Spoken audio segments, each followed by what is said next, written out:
Bonjour à tous et bienvenue dans cette nouvelle vidéo qui traitera des fonctions conditionnelles dans Excel VBA.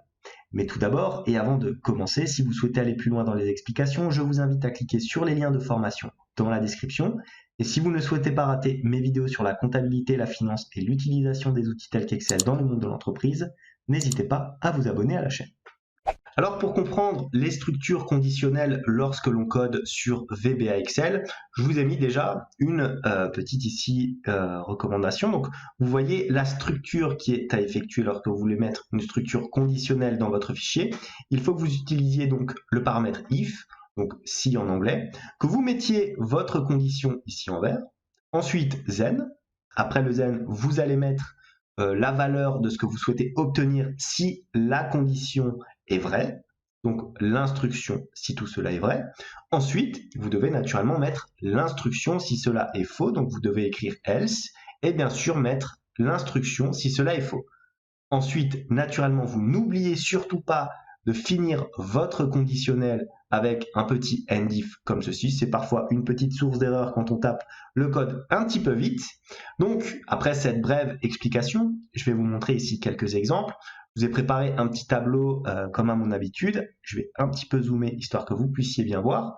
Voilà. Donc, un petit tableau RH, un classique, donc avec des noms, prénoms, sexe, âge et rémunération. Vous voyez ici, je vous ai mis une sélection, donc en gros, hein, c'est très simple, on sélectionne le nom que l'on souhaite obtenir, on a automatiquement le sexe qui apparaît ici via une recherche V et la rémunération ici. Maintenant, je vais faire une petite conditionnelle simple avec une macro VBA. Alors pour cela, je vais instaurer déjà un petit bouton, donc on va insérer notre bouton comme ça, voilà, hop, comme ceci, bouton cliquer, on clique dessus, on change le nom, je vais l'appeler tout simplement homme ou femme, point d'interrogation, et notre conditionnel, ça va être tout simplement lorsque l'on va cliquer sur ce bouton, de nous dire si la sélection en cours est un homme ou bien une femme. Donc pour ce faire, nous allons devoir taper notre code. Donc pour cela, je vais cliquer ici dans Visual Basic. J'ai aussi le raccourci clavier en appuyant sur Alt plus F11. Voilà. Vous voyez donc ma plage d'instructions qui apparaît ici. J'ai un module présent ici. Si je n'avais pas de module, regardez, alors je vais le supprimer.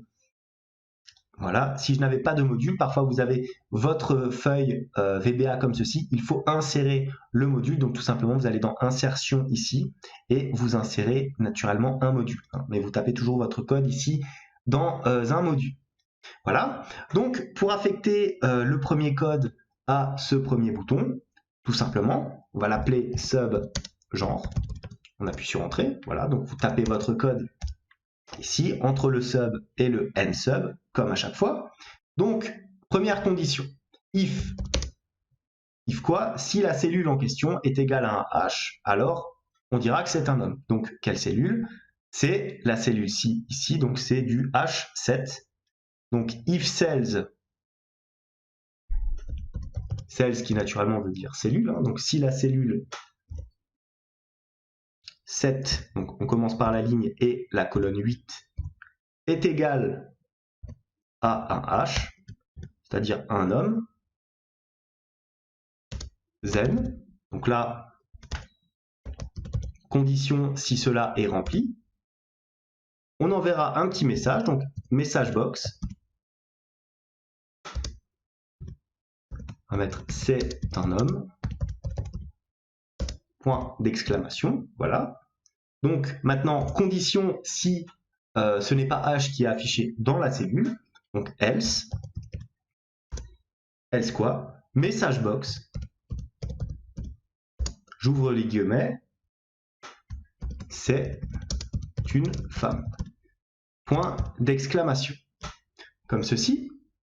Je n'oublie pas, attention, le endif à la fin de ma formule, comme ceci, voilà.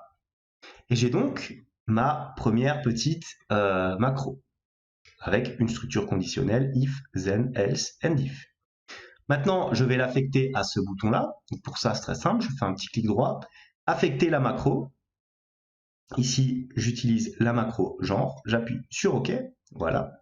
Maintenant, je clique sur mon bouton, c'est un homme. Si maintenant je sélectionne par exemple Madame Fournier ici, voilà, et que je clique sur mon bouton, c'est une femme.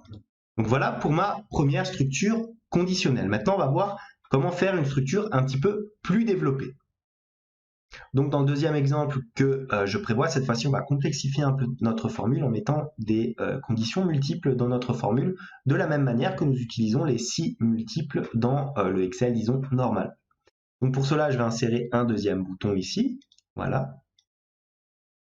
Voilà, je vais l'appeler tout simplement par bouton cliquer. Voilà, au niveau du nom, on va l'appeler impôt. Comme ceci. Et donc là, maintenant, quand je vais cliquer sur ce bouton-là, je veux avoir le montant de l'impôt dû par la personne sélectionnée ici, qui apparaît en fonction naturellement du barème de l'impôt sur le revenu ici par tranche. Donc, pour ce faire, je retourne tout simplement dans ma page ici de macro. Je remets un petit sub, donc sub impôt, voilà, on va l'appeler comme ceci. On appuie sur Entrée. Qu'est-ce qu'on fait dans un premier temps? Quelle va être notre variable? Ça va être déjà la rémunération. Il faudra donc stocker la rémunération de la personne sélectionnée. Donc, on va définir notre variable, dim rémunération. Alors, qu'est-ce que c'est? C'est un salaire, donc as currency.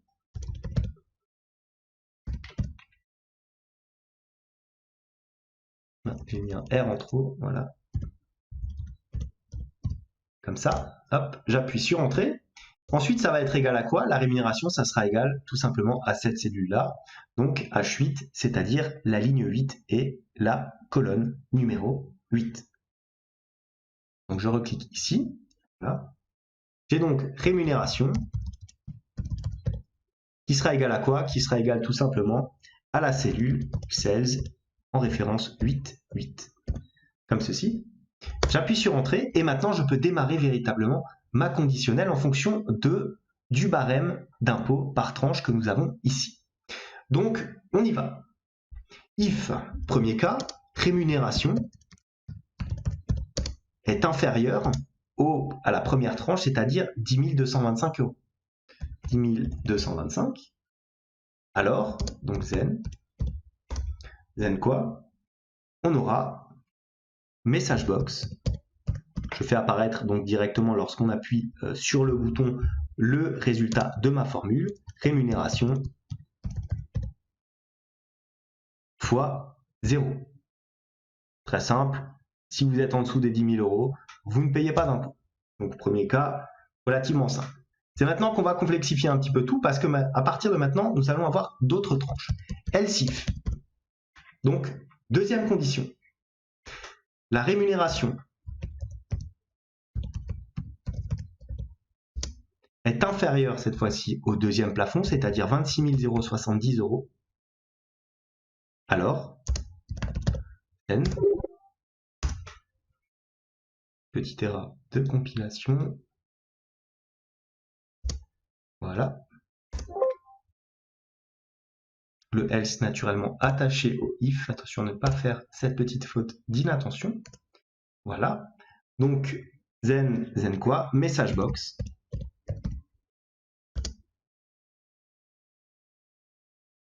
De, tout simplement, rémunération. On ouvre la parenthèse hein, parce que c'est un calcul mathématique avec une multiplication, 225. On ferme notre parenthèse, fois quoi? Fois le taux, c'est-à-dire 0,11%. Voilà, donc on est sur notre deuxième tranche, notre deuxième cas. Maintenant, on rajoute encore, puisque nous avons à traiter la troisième tranche, c'est-à-dire les 74 545 €. Donc, LCIF, rémunération est inférieure. Alors, on choisit bien le montant, donc 74 545 €. Zen. Attention à bien taper les mots. Donc, si c'est le cas, qu'est-ce qu'on a? On aura message box. Message box de quoi? De, on ouvre la parenthèse, 26 070 € moins les 10 225, c'est-à-dire la première tranche dans laquelle vous êtes aussi imposable, fois 0,11%, plus, on ouvre la parenthèse, rémunération moins 26 070, on enlève naturellement cette tranche-là, on ferme la parenthèse, fois 0,3%. Voilà, maintenant, avant-dernière condition, vous avez compris, else if, rémunération voilà, est inférieure à quoi? À mon plafond, cette fois-ci de 160 336 €. Zen. On continue, on sort notre message MSG box. J'ouvre la parenthèse. Alors on aura quoi? On aura les 26 070 moins naturellement les 10 225 fois 0,11% plus, cette fois-ci, on ouvre la parenthèse, 74 545 moins 26 070 fois 30%, plus, là on ouvre la parenthèse, rémunération, moins 74 545, on ferme la parenthèse, fois 0,41%. On va agrandir un petit peu notre page, voilà, pour que vous puissiez bien observer le code. Donc voilà, là j'ai tous les éléments. Alors est-ce que je suis bien? Ouais, je suis bien. Donc je suis à 0,41. Je descends. Et maintenant, dernière condition. Alors là, comme c'est la dernière condition, c'est le dernier sinon que nous avons dans notre formule, on ne mettra pas un else if, on va mettre un else normal. Voilà, c'est celui qui clôture donc notre formule. Donc là, on n'a pas besoin d'écrire quelque chose. On le mettra directement là en dessous, hein, parce que forcément, c'est le dernier cas possible. Par conséquent, c'est toutes les autres conditions. On aura donc message box. On ouvre la parenthèse. Alors là, je regarde si je peux éventuellement faire un petit copier-coller. Alors, vous n'en voudrez pas, j'augmente un petit peu le tout comme ceci. Voilà, message box, CTRL-C, CTRL-V, comme ceci. Donc, on a la première partie de la formule qui reste la même. Voilà, rémunération ici. On change et on passe à 160 335. 336, je crois que c'était. Ouais, voilà. Et on rajoute la dernière tranche plus rémunération moins 160 336. On ferme la parenthèse fois 0,45%. Une fois qu'on a fait ça, attention, on n'oublie pas, là encore, et j'insiste là-dessus, le end if qui vient clôturer la formule. Vous allez voir, vous allez l'oublier souvent, celui-ci. Un end avec un D et pas un F. Voilà, j'ai tapé un petit peu vite, vous voyez. Hop, là, j'ai clôturé ma formule. J'ai donc mes différents impôts qui apparaissent ici. Maintenant, qu'est-ce qu'il me reste à faire? Il me reste tout simplement à retourner sur mon classeur. Ici, voilà. Je vais affecter mon petit bouton, affecter une macro. On va mettre la macro impôt, comme ceci. On va calculer l'impôt ici. 1031 € si je change et que je prends quelqu'un d'autre. Je me retrouve bien avec ici Monsieur David à 1130 €, ce qui correspond bien à leurs impôts. Voilà donc un peu les structures conditionnelles que vous pouvez utiliser pour vos différentes formules et vos différentes macros. C'est un élément essentiel si vous souhaitez faire du développement en macro-commande VBA. J'espère que cette vidéo vous a plu, j'espère qu'elle vous aidera dans la construction de vos fichiers. En tout cas, moi je vous dis merci et à bientôt pour de nouvelles vidéos.